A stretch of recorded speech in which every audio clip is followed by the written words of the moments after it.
Hi friends, welcome to my channel. ఈరోజు recipe వచ్చేసి కాకరకాయ ఉల్లికారం. కావాల్సిన ఉల్లిపాయలు, ఎల్లిపాయలు, కరివేపాకు, చింతపండు, కాకరకాయ మధ్యలో ఉన్న గుజ్జు తీసేసుకొని ఇలా నీట్గా కోసి పెట్టుకోవాలి. ఆ తర్వాత ధనియాలు 1 స్పూన్, జీలకర్ర 1 టేబుల్ స్పూన్,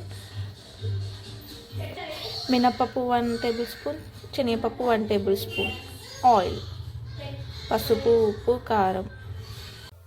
జీలకర్ర ఇలా వేగినాక ఆనియన్ వేసుకోవాలి. ఆనియన్ కొంచెం ఇలా దూరగా వేగినాక పసుపు వేసుకోవాలి.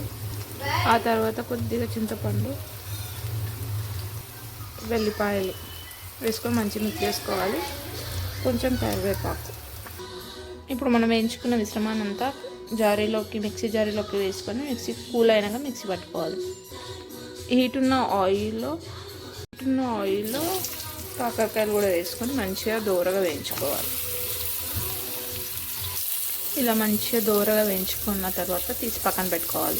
ఇప్పుడు 1 టేబుల్ స్పూన్ మినప్పప్పు వేయించుకోవాలి.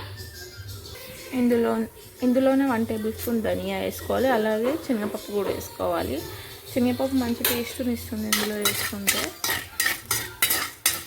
ఇలా వేయించిన తర్వాత తీసి పక్కన పెట్టుకొని మిక్సీ పట్టుకోవాలి. ఇప్పుడు ఈ మిశ్రమం అంతా కూల్ అయ్యాక 1 టేబుల్ స్పూన్ కారం, 1 టేబుల్ స్పూన్ సాల్ట్ వేసుకొని మంచి మిక్సీ పట్టుకోవాలి పేస్ట్ లాగా. ఈ పేస్ట్ అంతా ఈ కాకరకాయలో ఫిల్ చేయాలి. ఈ పేస్ట్ అంతా కాకరకాయలో ఫిల్ చేయాలి. ఇప్పుడు ఇలా మంచిగా ఫిల్ చేయాలి.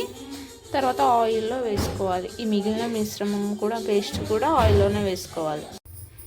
ఇప్పుడు ఆయిల్ హీట్ అయినాక కరివేపాకు, ఇప్పుడు కాకరకాయ వేసుకోవాలి.